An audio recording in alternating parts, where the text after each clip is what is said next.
You're listening to the 49 Carats Podcast, a 49ers Goldmine production with Stephanie Sanchez.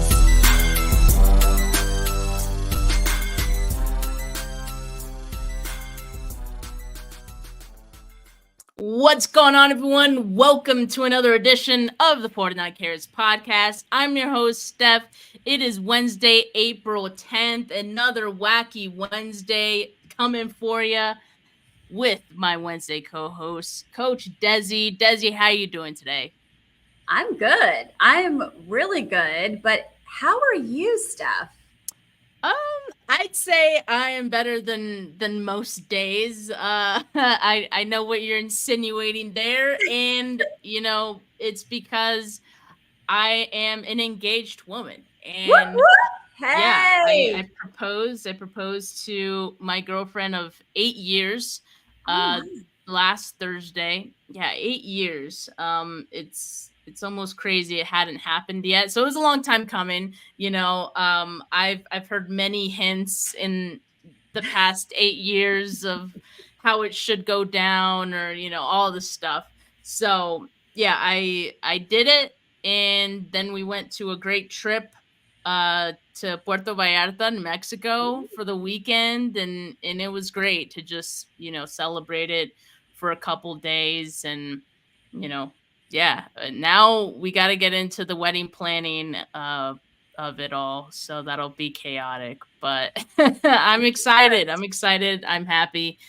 So thank you, Desi. Absolutely, congratulations. I'm kind of mad I didn't ask the question that Technics chick just asked. What's the ring 49 carats? Not 49 carats. You know what? I actually I got the ring from this great company called True Gem Company. I liked them because the rings are sustainably sourced, and it's a moissanite actually, so not a real diamond. But if you guys are into crystals and things like that, moissanites they look very much like diamonds, and some might even say they're shinier than diamonds. So there's that as well. But appreciate it. Yeah, I've been just absolutely floored by the amount of responses I've gotten on Instagram and on Twitter when I made the announcement. So definitely feeling the love.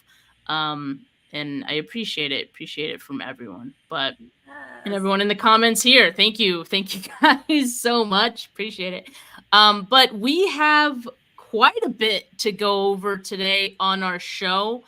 The 49ers are hosting several, and by several I mean 40 plus NFL draft prospects for their local pro day today. And so me and Desi are going to talk about some of the most intriguing players who are going to be participating. Now, when it comes to the local pro day for the 49ers, I do have to say, I feel like the Bay Area, obviously I love the Bay Area, but it's not exactly like a haven for football talent. You know what I mean? It's not like Texas where football's so serious. There's so many prospects that come out of Texas.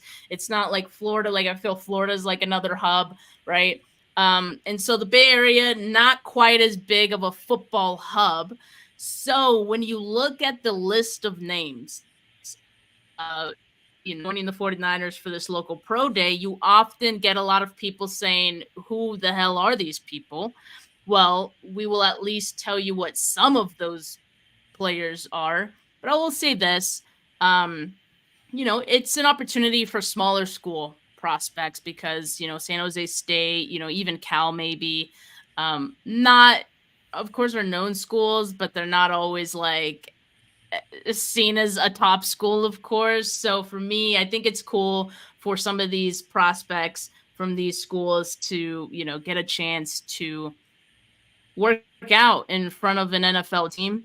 And you never know what's going to happen. For example, Corey Luciano, who was an offensive lineman out of Washington last offseason, he signed with the 49ers as an undrafted free agent. he participated in the 49ers local pro day last year. So again, you never know what could come out of these local pro days. So it's a cool opportunity for these prospects to get in front of an NFL team. And so instead of asking who the hell are these people, just be happy for them that, they get this chance, because I think it's pretty freaking cool for them. All right. Well, as always, I put everything you need to know about the 49ers in relation to the draft in my draft sheet, sharing it with you guys now. The second tab, you will see local pro day invitees. These are all the players that are participating today. In fact, they're probably on the field in Santa Clara right now as we speak. And so we're going to go through some of these names. I'll just say, I know I'm talking a lot, but I just wanted to point this out. One thing that I just added, and I'm going to continue to add to the draft sheet, are draft grades. Shout out to The Athletic. Shout out Dane Brugler, who puts together the most comprehensive draft guide there is in all of football. The Beast, as it's dubbed.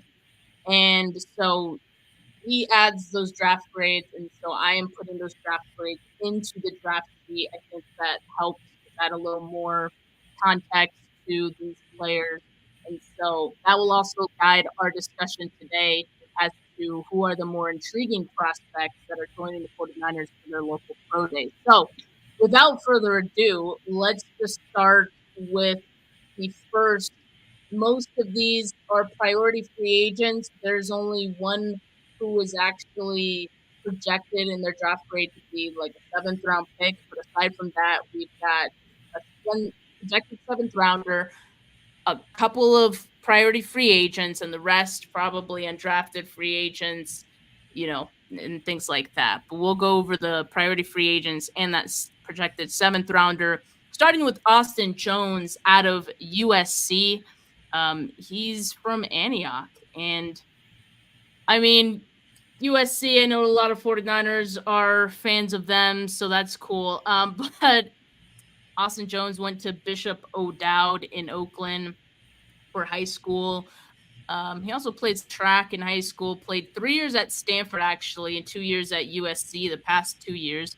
And I think this is his full college career, 43 games, 17 starts, ran for 1,882 yards on 413 carries. That's a 4.6 average, 18 touchdowns.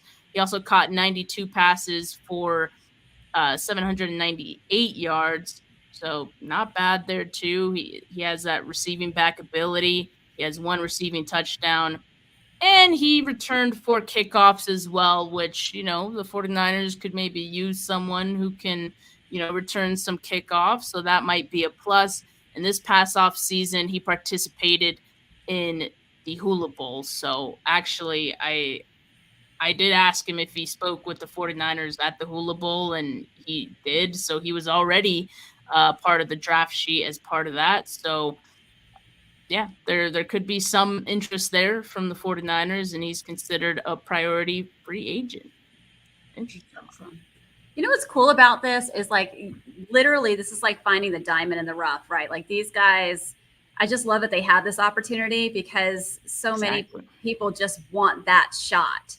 And you get to hang your hat on the fact that you have that and you get in front of them and, you get to show them what you're about. And it's tough. I don't, I think I've shared here before, I'm not a big college football gal. I don't watch a lot of it. So a lot of these names I have zero, knowledge about, nor do I have knowledge about the competition. So what does those stats look like compared to the competition he was up against is always the question, right? So, but nonetheless, I could care less what their stats are. I could care less about any of this other than I love that they have the opportunity.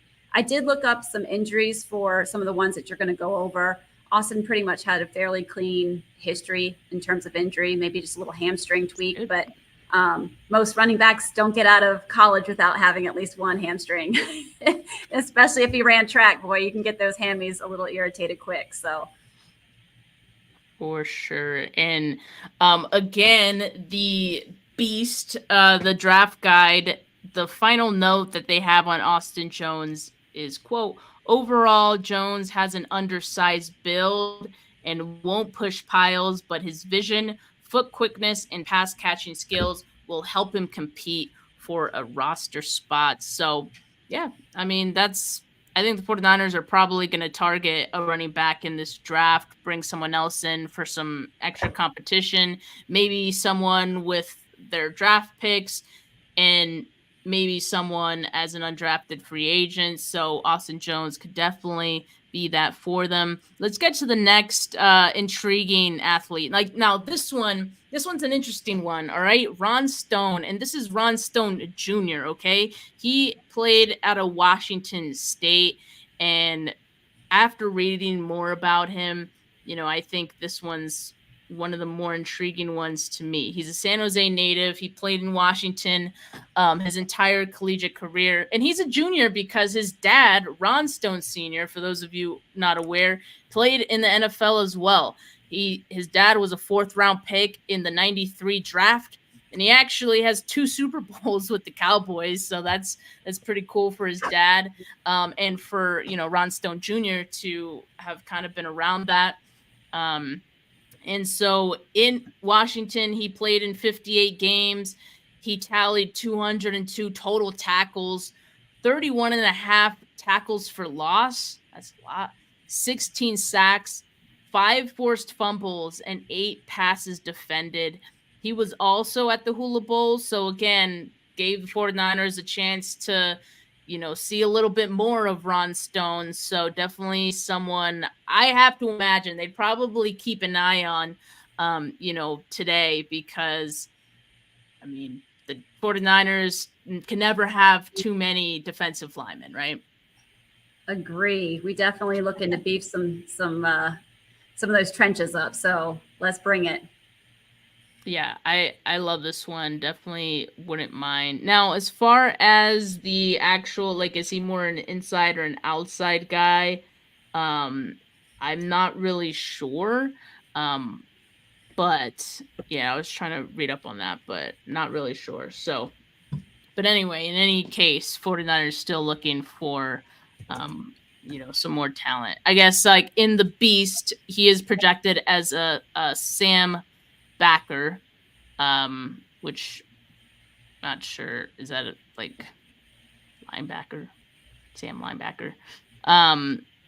Okay, here's what the Beast says. His last tidbit here says, overall, Stone is missing a distinguishing trait that will separate him on an NFL depth chart, but he has a worker bee attitude and will make it tough for a coach to cut him. So he's a guy that could definitely stick around if given the opportunity. And, maybe the 49ers give him that opportunity. Next, we have the only participant who has an actual, like, round draft grade, Chigozie Anusium. I hope I said that right. Cornerback out of Colorado State. He is projected to be a 7th-round pick. And so my notes on him, let me find them here. All right. So he's from La Habra, California. That is in SoCal. But he did play in Cal, which, that's the part that gives him the eligibility for the local pro day. And so he played corner and wide receiver in high school. Also did some track and field. He spent 4 seasons at Cal before playing his final 2 seasons at Colorado State. In those final 2 seasons with Colorado State, he played 23 games, tallied 93 total tackles, 3.5 tackles for loss, an interception, 12 passes defended. In 2022, he was named PFF's first team All-Mountain West Conference, and he participated in the Shrine Bowl. So that's pretty notable, one of the more, prestigious, I guess you can say, draft bowl games that occur in the off season leading up to the draft. So good for him. Again, this is probably at least his second opportunity to get in front of a 49er scout, right? And just show him what he has. So definitely could be a good opportunity for him. And the 49ers could use some more corners. So they're after this season, they're going to be pretty short on him, I think. So Yeah. he could definitely be someone they take a swing on late, I would say. And I will say, I also looked up briefly injuries on this guy, broken hand. And I'm not sure if this is still about the broken hand or if there is something separate, but they said there was an off-season injury that also resulted in needing rehab. So just a little banged up, but nothing I think that would be really ruling him out. That's good to know. And this is the note from the Beast on God, I already forgot his last name because it's so hard to. And you see him. And you see him. And you see him. It is. It's definitely unique. It says overall, NUCM's lack of on-ball production is concerning, but he plays with an edge and has the height, weight, speed blend that is coveted by NFL teams. He projects as a rotational press man corner with zone experience. So definitely the more notable prospect who's going to be joining the 49ers for the local pro day. Then we have Ryan Cooper. He also projects as a priority free agent. Now, as far as Ryan Cooper goes, he played at Oregon State. He's from San Jose originally. He actually started his collegiate career at the College of San Mateo. But at Oregon State, he played 23 games, had 82 total tackles, 4.5 tackles for loss, 1.5 sacks, 4 interceptions, 4 passes defended. And he is one of the only guys who, out of this group, went to the combine. In fact, I think he is the only guy that went to the combine. So good for him. I mean, he was also at the Hula Bowl. So he's gotten a few chances now to get in front of the 49ers. And so, hey, if they like what they see, they might be keeping a close eye on him today, as he's probably one of the more notable guys who will be there today. Yeah, I noticed the list was very extensive in secondary. They're looking at a lot of options for the secondary here. That's definitely something to consider too. And part of the reason why I wanted to put the list in by order of position is kind of so you get an idea of, I guess, like what's most what are the 49ers wanting to bring in most, I guess. So we have a good amount of wide receivers, only 2 offensive linemen. Don't hate the 49ers. And then, obviously defensive linemen always gets a lot of love. Good amount of DBs between the corners and safeties. No tight ends. That's something I noticed. No tight ends. But we'll talk about that in a bit because the 49ers are actually bringing in a few players on a tryout basis. And there's a few tight ends in that group. So they're bringing them in one way or another, but not out of these prospects. So that's definitely interesting. All right. So this is what the Beast had to say on Ryan Cooper. They say overall, Cooper's lack of speed, burst, and tackling consistency are major roadblocks to overcome, but he has NFL level ball skills and awareness. Now, let's get to the next guy, Manny Johnson out of Nevada. He's from Richmond, California. And let's see here. So he went to Hercules High, and actually he was a pretty good baseball player, but he did get recruited to play football, ended up playing wide receiver and DB in high school.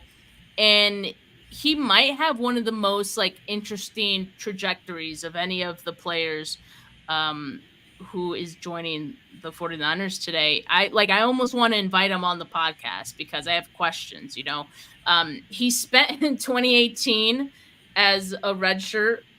2019 and 2022, he was just a backup, reserve player. That's all. He didn't even get his first start until this past season in 2023.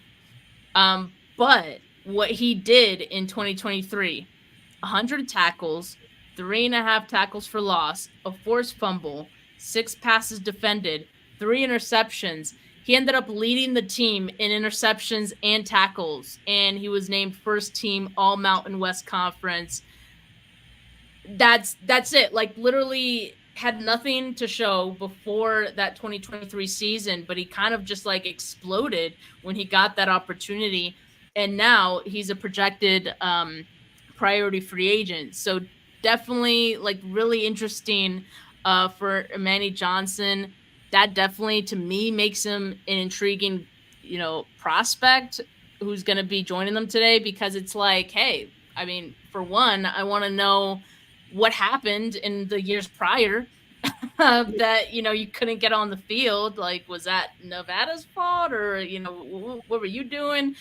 But also, it is 2023 a blip on the radar? Is it a sign of like, hey, this guy could maybe actually be something, right? So I gotta imagine the 49ers probably asking themselves that same question as they watch him today at that local pro day.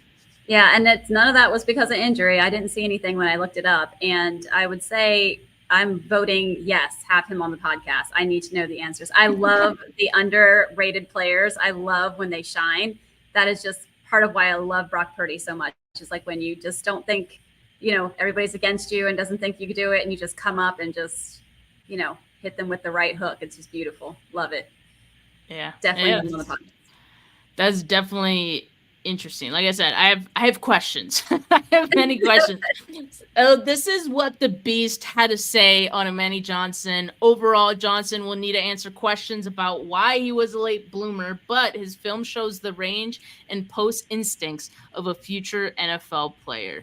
So definitely, excited for his future. I almost just want to keep tabs on him, whether he ends up with the 49ers or not, just to see like what happens. What will happen. So all right, our final intriguing prospect for the local pro day, we've got safety Patrick McMorris out of Cal, formerly of San Diego State. He played his final season at Cal, played in 55 games, 40 starts in 4 college seasons. He racked up 252 tackles in that span, 11 tackles for loss, 6 interceptions, 23 pass breakups, 2 forced fumbles, 4 fumble recoveries. So he definitely, did not have any trouble filling the stat sheet.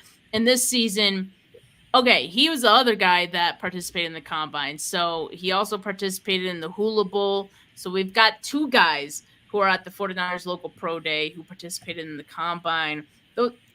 That's a pretty good amount, I would say. And so Patrick McMorris also considered a priority free agent. So, another opportunity to show his chops in front of the 49ers.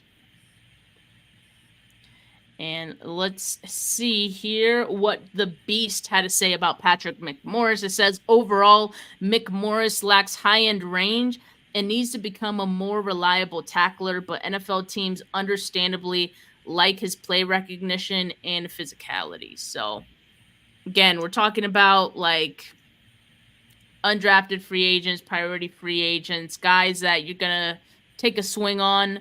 Why not? Maybe practice squad candidates. So I think out of the guys that we've discussed today, there's definitely some options for the 49ers in this group. And, I'm sure as we get some reports from the local pro day, because, the beat writers are there, I'm sure we'll get some notes on, who has kind of stood out. There's a couple of guys that, maybe aren't considered as priority free agents, but maybe on the more high-end side of undrafted free agents that I did want to mention really quickly. Tariq Owens, all right? Tariq Owens, yes, that is Terrell Owens' son.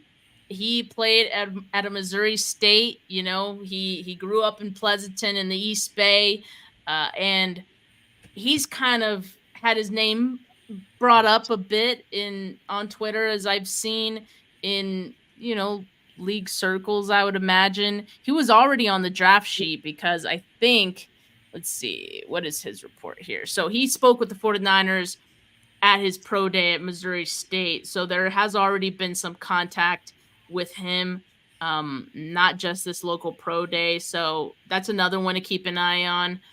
And then the other guy who I found intriguing, and when I posted that the 40, because he was already on the draft sheet too. Let me find him. When I posted about this, the 49ers met with him at his pro day. I got a lot of responses. Of course, a lot of 49er fans are tapped into Fresno State and are Fresno State fans, so that's part of it. But a lot of people were like, yo, like this guy's a sleeper. Like they should definitely bring him in.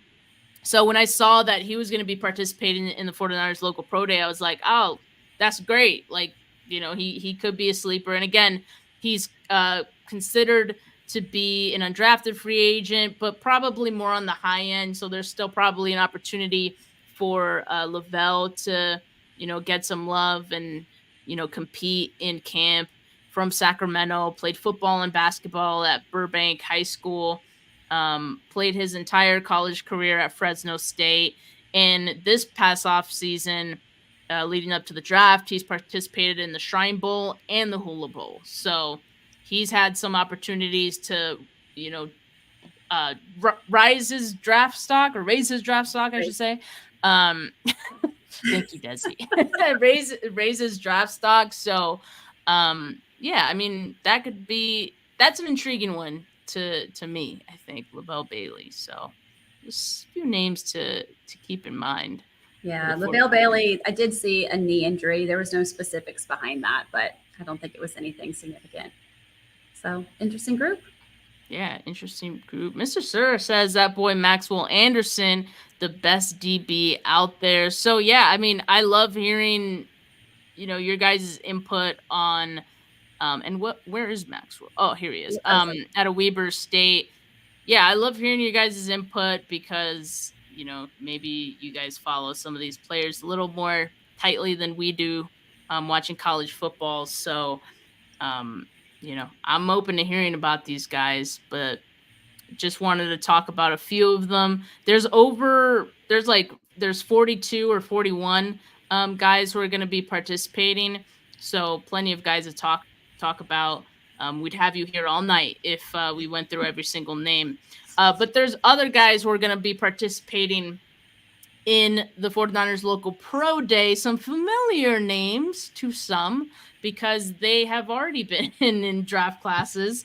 And, for a couple of them, they've already been drafted. So Kellen Mond is probably the most notable. He is participating on a tryout basis for the 49ers. He, of course, was drafted in the 3rd round by the Minnesota Vikings in that 2021 draft class. I have to say, look, the 49ers have 3 quarterbacks already. I'm not saying they won't add another because they will probably like to keep 4 for training camp, but I don't know if Kellen Mond is really the best you can do there. I wasn't a huge fan of, Mond coming out of the draft. He's super tall, but he just, I don't know, he's just kind of stiff. Mariah says Kellen Mond QB3. Be serious, Mariah. Where'd she say that? Oh yeah, QB3. Be serious. No, I mean, if he's QB4 and is in camp, whatever, right? But if we're being real, I think the 49ers are more than set for the guys who they're going to have on the 53. Then we have. This is where the 49ers brought in the tight ends with these guys they're bringing in for tryouts, right? So we got Curtis Hodges, who was originally out of Arizona State in that 2022 draft class. He was an undrafted free agent in that one.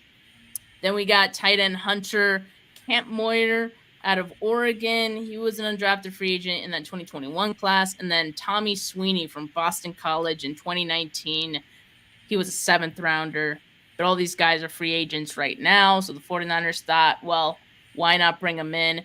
And due to the amount of players that are participating in the pro day, it makes sense that the 49ers would want 2 quarterbacks to participate because there was only one other quarterback for, all these, running backs and wide receivers. So I think it makes sense. And also, as we noted, there weren't any tight ends from this draft class maybe eligible or even invited to this local pro day. So that to me is also part of the reason why they bring in, 3 tight ends to try out, but also we know the 49ers are looking for a tight end 2, maybe even a tight end 3, Ross Dwelly replacement. I don't know, but Do you think it's interesting that there's kickers and punters on this list? I I know why my eyes went there, but yeah, these are like the special. These are the special teams guys who are participating. I mean, I don't know. It's just I'm just asking a question. It was I guess no coincidence that they didn't have a draft grade at all. Like they weren't even listed in the Beast. But you never know. Like when it comes to those special teams positions, I feel like they don't necessarily even need to be anything or like be considered this like grand player in college to end up, being able to play in the pros. Part of the reason why people were so upset about the Jake Moody pick, right? So, because some people think you could just find him anywhere, but yeah, that's the local pro day. It seems like it just wrapped up, according to Matt Barrows. Here's what he had to say in his tweet. He said Kellen Mond was on hand because there was only one local quarterback. Oh, okay, so just literally what I said. And then 49ers reached out to Mond's agent. Mond jumped at the opportunity. I guess, he also drew some connections between Kellen Mond and Clint Kubiak, who was Minnesota's offensive coordinator when the Vikings drafted him. So he is familiar with the 49ers system. So we'll see. We'll see if something comes of that. And then just a couple of other cool things. Let me just share this screen really quick so you guys can see what I'm seeing. He did say that new 49ers assistant linebackers coach KJ Wright was on hand for the 49ers local pro day. He was working on drills. He said SF still hasn't added an assistant D-line coach after Darryl Tapp left for Washington. Other newcomers included Brandon Staley and Mick Lombardi, whose titles still haven't been determined. And then he said Tariq Owens, Terrell Owens' son, worked out, as well as we were talking about, Ron Stone. And there you have it. Ron Stone, defensive end. Because I know he had that question earlier.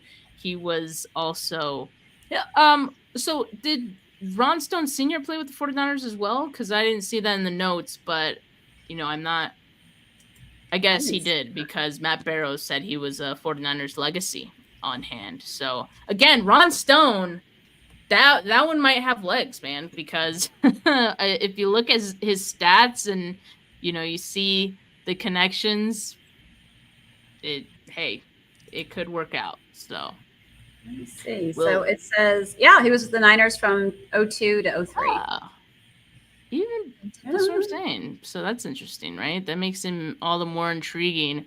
So decent amount of names. Definitely, to me, this is a more intriguing list than last year's local pro day. And like I said, last year they ended up signing Corey Luciano. So, yeah.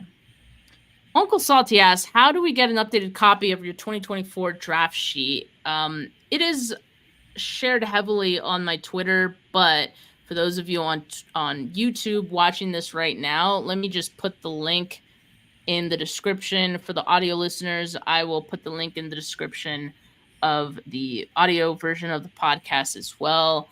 I just dropped the link on the YouTube chat, but I don't think YouTube honors the URLs, so it'll just look like text. I don't know if you can copy it, Uncle Salty, but it is there. Just added it to the description. That's without the injury updates, or did you update that? That's without the injury updates. Desi has put together some great work, and I know she's mentioned it as well. Some work that she's put together of just injuries that prospects that are listed in the draft sheet have had. If you guys are interested in that, I know for a lot of people who consume this content, it's like injuries are a big deal, and sometimes they should be a big deal, right? Sometimes I think people make it a bigger deal than it needs to be. Sometimes I think like, it is warranted to take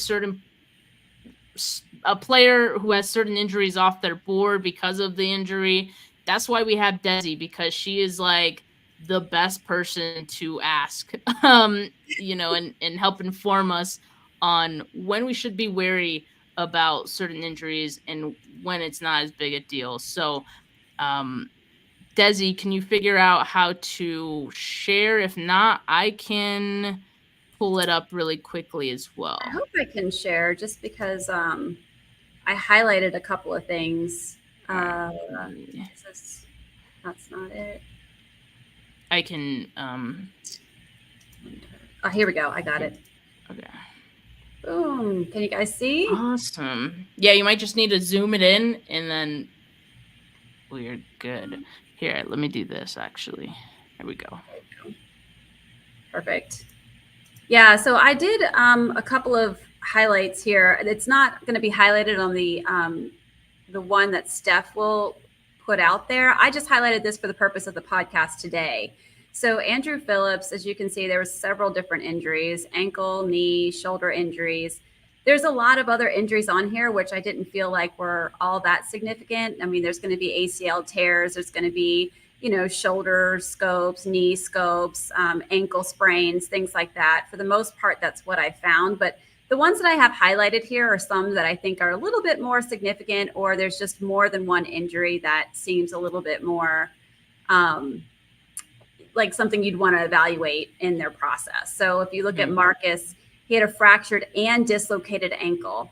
So when you have a fracture and a dislocation, it can just cause enough, damage to trigger some early onset arthritic changes.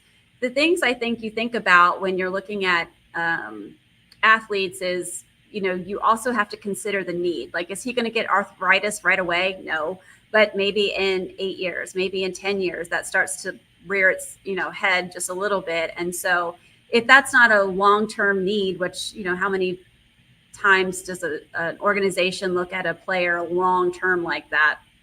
Like, oh man, we got to have him set and good to go for 10 years. That's probably not how they look at them. But, you do have to consider he's a wide receiver. Will that become a problem as he moves on in his career, right? It's an ankle. So how well was his rehab? Things like that. If you look, and then that was Marcus Rosamie Jack Saint, for those of you that are not see it on the screen.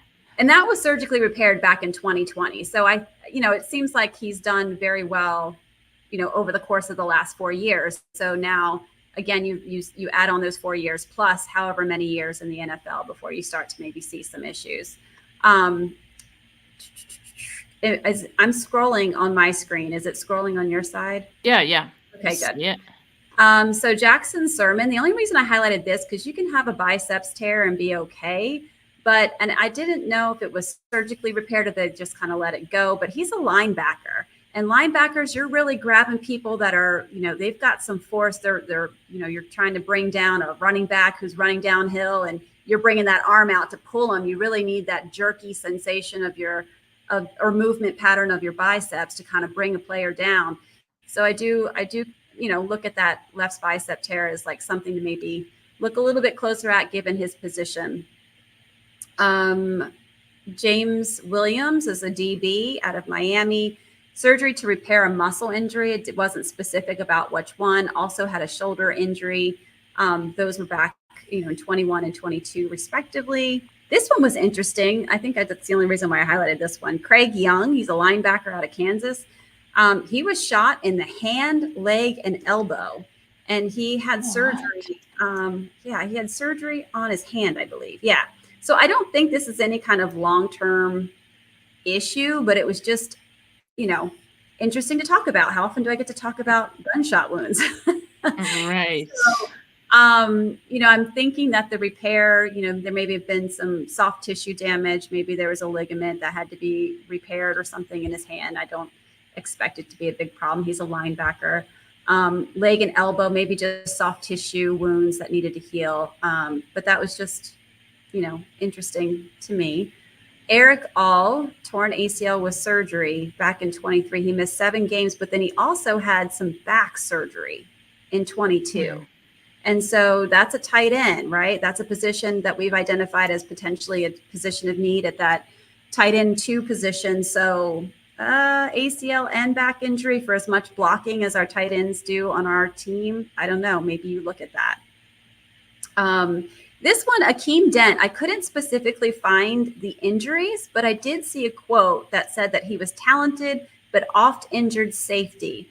Will be missing second straight game, 33rd of his career. And that was from Tim Capurso, was the one who quoted that. So I didn't see specifically what those injuries were, but that sounds significant, right? 33 games missed. Storm Duck, lower body, wasn't specific, but he missed 11 games, and he had an upper body injury that resulted in 7 games. This one's interesting. Isaac Guerrero, a running back out of Louisville, a Liz Frank injury, which is a fracture in your foot. I've talked about this before on Eric Crocker's show, and it's a specific type of foot fracture that usually involves multiple bones. It's something that often needs some kind of surgical repair to it. I couldn't identify what the rehab or what was done to fix this fracture, if anything. But that's something to think about. I think if he's young enough, young people heal so well. It's different if you're like 30 getting a Liz Frank fracture, but it is a unique injury. And then he's had a couple of hamstring injuries there, soft tissue, both back-to-back years, 2019 and 2020. This one was one that's often talked about right now. One, because we have seen drafts where he is our 31st pick, Kool-Aid McKinstry, the cornerback out of Alabama. He has a Jones fracture that just seems to not want to heal. And, I've seen where they're planning to fix it. And by planning to fix it, I assume that means surgical repair after pro day, which of course, any day now, we may see reports that he's getting that fixed. So what does that mean for the season ahead for this individual as he looks to be drafted this year? I would expect he'd be ready to go by the season, but I don't know what kind of long-term issues, if any, we can expect from that. I did just see an update on Kool-Aid McKinstry about an hour ago from Ian Rappaport, and he said that McKinstry had his combine rechecks yesterday, and sources say doctors deemed his recoveries from surgery to be on track and as expected. So I at this point don't even think he's going to make it to 31. But if he's there, I would still feel good about taking him there. Yeah. I don't foresee this being something that's going to be problematic. It may hold him back a little bit in terms of like training over the summer, but I don't think it's going to impact the season ahead. This one was interesting. Braden McGregor, the defensive end from Michigan, he had a horrendous knee injury. Some reports said it was a torn MCL, PCL, and meniscus. There's 4 ligaments in our knee. He tore 2 of them. And there's some reports that say he also tore his ACL, which would mean 3. And that's kind of like a knee blowout is kind of what we call that. In 2019 is when this injury happened. So obviously he's been doing just fine if he's ready to be drafted in the NFL this year. But that is a horrendous knee injury. And I don't know how, what we would expect in terms of long-term, or even kind of like, it was what I was asked about Javon Kinlaw. Like Javon Kinlaw had multiple knee problems, and he, I think even reports when he was getting drafted showed that he had some early arthritis in his knees. And of course that was going to be like a waxing and waning. And we kind of saw that with him in his earlier career of just not being able to suit up for the whole season and just having these repetitive issues with his knees. And so I don't know if I can peg that on someone like this, but if, there's that much damage to the knee that had to be repaired, you would consider that. And lastly, I think this is the last one. Yep. Isaac Rex, the tight end out of BYU, he had left complex fracture foot with multiple surgeries. So this could be surgically repaired with plates and screws and by multiple surgeries, much like, was it Jimmy Garoppolo that had to have surgery, and then he had, or was it Trey Lance? Look, our quarterbacks had a lot of injuries. I can't remember which one, but they had the surgery to repair it, and then they actually had the hardware removal done. Usually because it becomes painful, it's not needed, or there's some backing out of the pins or the screws. But this happened back in 2021, so that'd be something to keep an eye on as well. Wow, yeah, this is quite a lot, and I will be adding these updates from Desi onto the draft sheet in the coming days. As I mentioned before, I'll also be adding, the draft grades for players who the 49ers have had reported interest in, or, who they have visits with, all that will be you'll start to see that get populated in the draft sheet. So stay tuned to that. Some better updates coming. And so we got some news in 49ers Throwback. Thank you for bringing this to our attention as we're live here. The NFL informed clubs today it has revised the uniform policy to allow teams a third helmet design. This expansion was offered to the teams that were going through the redesign process for the 2024 season, and is now open to all clubs for the 2025 season. Interesting. So for 2024, it's just going to be the teams who are already, I guess, redesigning their uniforms. In 2025, we'll probably start to see more teams, have a third helmet. But the 49ers only have the one, so I can't even imagine they would go towards a second or, even a third at this point. But who knows? I mean, there's been a lot of people who have, do the crazy uniform concepts, and I've seen black, I've seen white, I've seen like a red metallic, like the possibilities are endless for the 49ers. But Desi, what color would you like to see besides gold for the 49ers helmet if you had to choose? I want to say red, but something tells me white might be interesting, because I don't like, that might be kind of throwbacky looking, right? Like not for our club, but maybe like thinking of the old school Indianapolis Colts, the white helmet that they had. I don't know. My gut says red, but exactly. The gold is just such a iconic helmet. Like, why go? Yeah. And the gold helmet goes with all of their alternate uniforms. So there's really like no reason to not stick with the gold. I'd be surprised if the 49ers brought in another color, but again, now that they're opening it up, a third helmet to all these teams, and we're probably going to see more teams have more helmets, then maybe they might feel inclined to bring that on.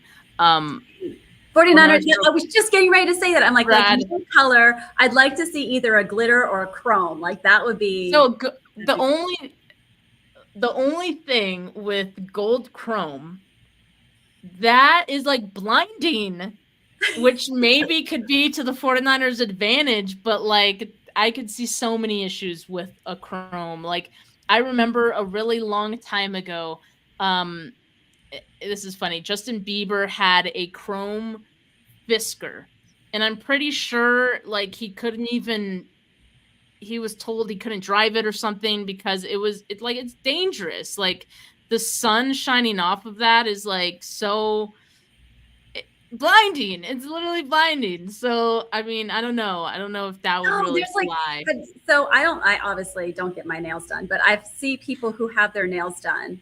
Oh my gosh. Yeah. So not that bold, but there is like a nail color where it like gives you this funky look to it. And it's like the chrome, but it's not like in your face like that. I don't know how to, so I don't know that. I mean, obviously you're not going to put nail color on their helmet, but I think there's a way to like tame it down so that it looks really cool without it being like reflective. Maybe. Yeah. Any painters? Yeah, I'd have to see how it looks, but as long as it's not a hazard to, anyone who's staring directly at it, then yeah, I'd be open to it. So just for, fun, it'd be nice to see what the 49ers, if they even, consider bringing that in. But Desi, I know you had some helmet related news actually. So Yes.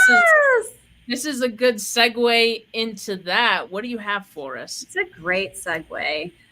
So what happened is I got notification that the NFL, along with the NFL Players Association, has utilized biomechanical experts to research helmets that perform best to reduce head impact severity.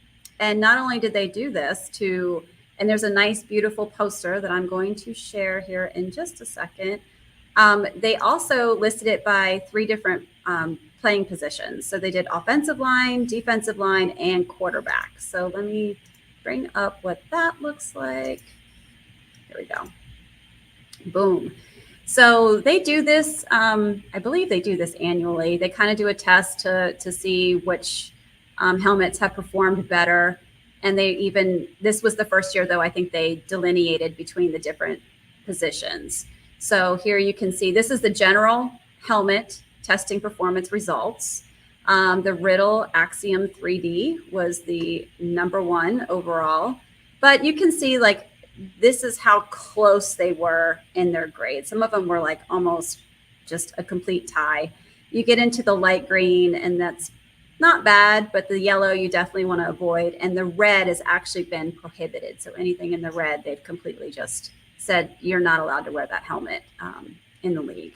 That was actually one of my questions, because I was like, if they're doing these tests and they see that some just aren't testing well, why wouldn't they just like outlaw those? Yeah, they did. So if you see this dash here, so anything under that dash is not recommended, but it's definitely prohibited when it's in the red. And then if you go on, and this is for the best results for defensive linemen, and that's the Zenith Orbit Pro. Again, just edged out the next helmet down. It really is a series of selections, so players can still say, well, this is what fits better. This is what I feel more comfortable in. And so they're not, isolated to just using the one type of helmet. And then we go down to the offensive linemen, and it's the Zenith Orbit Pro was their #1. And then quarterbacks ended up being I think it's Vicis, VICIS 02 Matrix ID QB. So when a helmet has the QB in it, it's probably a good helmet. The thing I want to point out for those that are listening, like, this is results specifically for the NFL. This is not recommendations that you then give to your high school players or your college players. They actually put that little, was that in the email itself? I think it was in the email itself. Here it is. The results of this study should not be extrapolated to collegiate, high school, or youth football. So this is specifically utilizing the forces that they deal with in the NFL.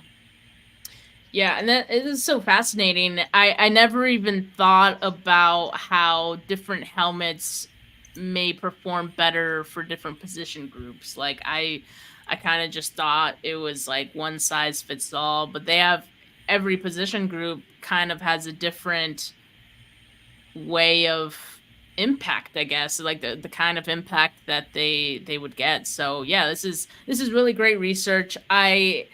Look, we say a lot of things about the NFL and their player safety things. Occasionally they will do some really good things like this that give the players, help inform the players on what best helmets to use for their own health, right? So yeah, that's really great by the 49ers, by the NFL to put that out, and hopefully players take that advice and go with the ones in the green all the time.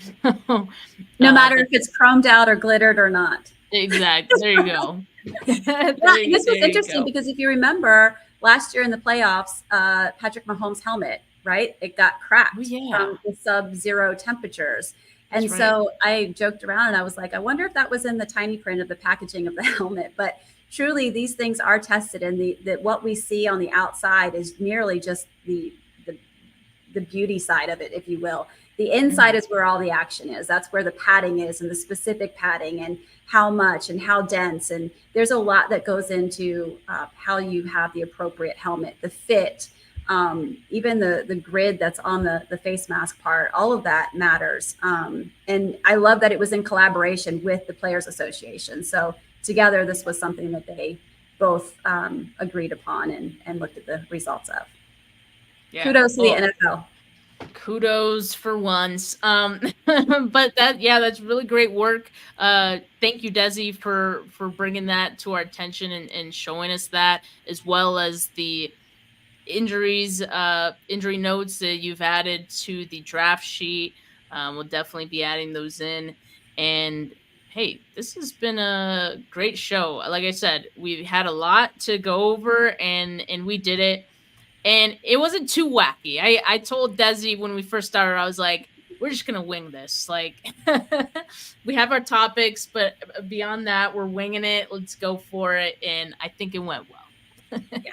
Well, I mean, these are things that we've been working on, I know I've been working on your grid for a couple weeks, and, definitely, I don't think it needed to be it wasn't going to be wacky, because we've already been pedal to the metal on looking at it all. So we're locked in. We're locked in. All right. Well, if you guys are locked in as well, make sure you like this video. Make sure you subscribe to the channel if you haven't yet. Not just mine, but Desi's as well. We appreciate you guys. As always, audio listeners, make sure you leave a review and, leave a rating, whatever you like. And for now, have a good rest of your Wednesday. I'll be back tomorrow. Yeah, thank you, 49ers Throwback, pointing that out. I'll be back tomorrow with Mariah, the 2GO show. So make sure you guys tune into that. But for now, have a good rest of your Wednesday, folks.